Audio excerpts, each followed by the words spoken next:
2, 1. Hello everybody, we are PJJ student at University of Malaysia. Today we are doing our group discussion portfolio for BBI 2423. May I introduce myself? My name is Thinagaran Naidu, Papunaidu. My metric number is J46162 and I'm taking Bachelor in Human Development. Hi, my name is Silvia Edward. My metric number is J46180 and I'm taking Bachelor in Agricultural Science. Hello, my name is Sheira binti Abdul, metric number J46134, and I'm taking Bachelor in Science Human Resources Development.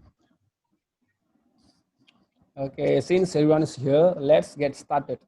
First of all, I would like to welcome you all to this discussion. Our theme for today's discussion is about human rights, and we focus on the banning of smoking, nature in violating the right of people to smoke. The ban can be seen as a form of mistreatment on people's rights and freedom. What is your view on this issue? As we all know, the ban on smoking has been enforced by the health minister in all restaurants, eateries, and roadside stalls nationwide since January 2019. In my opinion, the ban is not violating the human rights. The move was not only encourage smokers to kick the habit, but also to protect non-smokers from second-hand tobacco smokers. But unfortunately, this significant effort to improve public health was met with much resistance from certain quarters as soon as it was announced in October 2018. I completely agree with you, Silvia. The ban on smoking in eateries is a logical and healthy move to promote good health and protect non-smokers from secondary smoke. As a result, people can eat at restaurants, enjoy a cup of coffee at the coffee shops without having to worry about their health.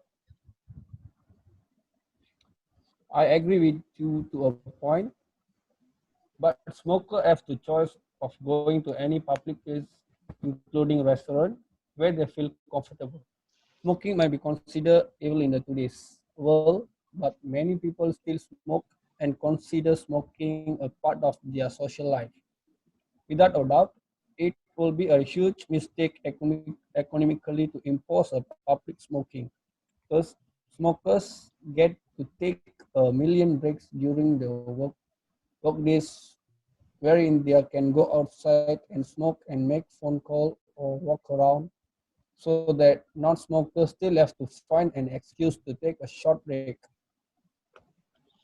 Yes, no doubt smokers will say they have the right to smoke, but non-smokers also have their right to have smoke-free areas.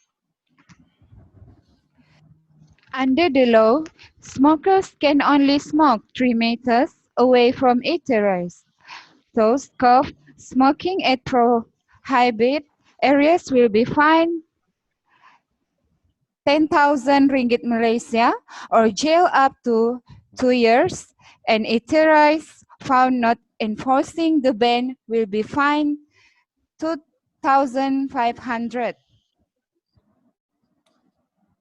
I'm sorry, I have to say, this is the Malaysian coffee shop culture. Customer come and drink coffee with friends, have a chat, and puff a cigarette or two. The real issue here is whether the ban is fair to everybody, particularly small business owners who depends on their customers ordering a cup of coffee or two and having a smoke. I can't quite understand why smokers argue that the practice of lighting up right after eating or drinking a cup of coffee in a public places has become a culture or norm in Malaysia.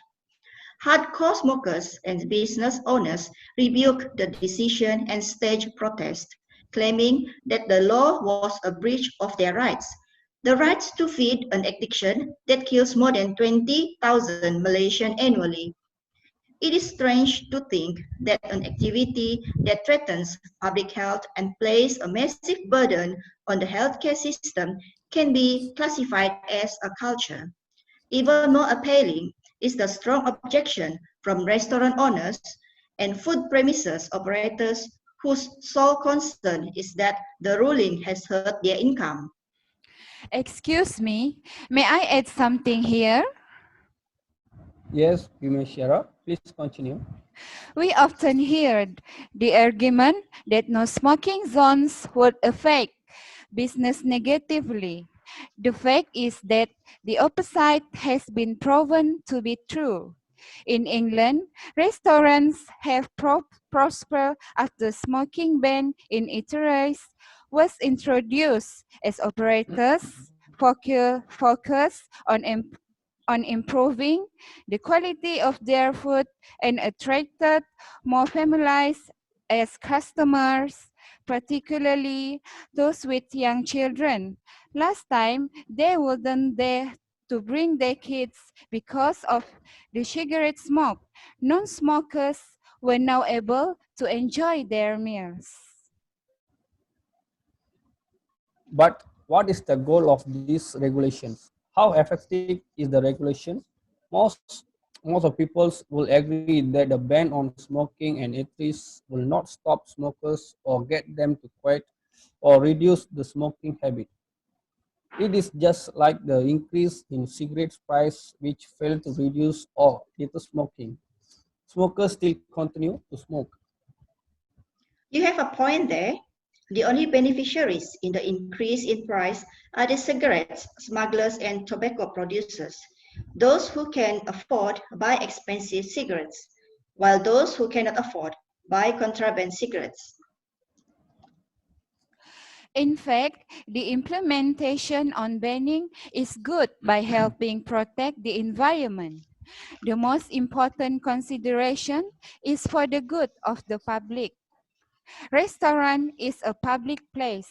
Passive smokers are also exposed to the smoke. Families accompanied by their children also visit restaurant, which means infants and children are exposed to smoke. The restaurant will become stuffy with the smoke because there's no fresh air inside the restaurant. Besides that, the banning can also protect non-smokers from risk of heart disease, lung cancer, and respiratory problems. As far as I'm concerned, smoking harms almost every organ in our body, including our heart. Nearly one-third of deaths from heart disease are the result of smoking and second-hand smoker. This, this can be no doubt that some smoker wanted to stop smoking. In fact, quitting smoking is one of the best things they can do for their health. In order to slowly quitting smoking, they might be tempted to turn to electronic cigarettes such as e-cigarettes, vape pens, and other vaping devices as way as to easy to transition from traditional cigarettes to non-smoking at all. I'm sorry, I don't understand. What do you mean by electronic cigarettes? Electronic cigarette is a long tube that usually resembles a cigarette, a cigar, a pipe, of a pen. Most are reusable with replaceable and refillable cartridge, but some are disposable. Okay, I got what you mean. But what is the difference between smoking and e-cigarette and a traditional cigarette? Well, the basic difference is the e-cigarette create an aerosol, which is often referred to as vapor. Another major difference is that most of the toxic chemicals that are found in tobacco cigarettes are absent in the e-cigarettes vapor. That's true, but even though vaping is less harmful than smoking, but it's still not safe. Based on what I know, e-cigarettes heat nicotine extracted from tobacco, flavoring, and other chemicals to create an aerosol that you inhale. We don't know exactly what chemicals are in an e-cigarettes. Well, as for the time being, the ban will only involve tobacco products. According to Dato Sri Dr. Zulkifli Hamad, the ban on smoking at a restaurant, food outlets, and hawker stall does not include puffing on vaporized liquid nicotine.